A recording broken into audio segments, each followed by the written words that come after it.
RSUP Muhammad Husin kembali membuka pelayanan seperti semula usai Lebaran Idul Fitri.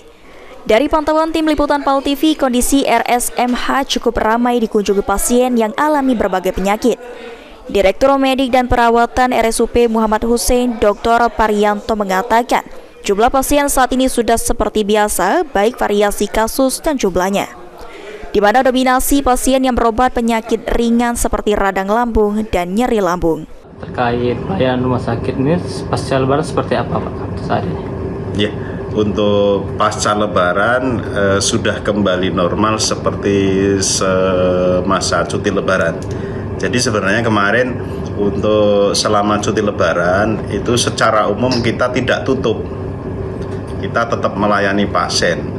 Kita yang tutup benar-benar tutup itu hanya di hari Idul Fitri pertama sama hari Idul Fitri kedua. Dan itu pun kita untuk layanan-layanan yang emergensi itu tetap berjalan seperti biasanya.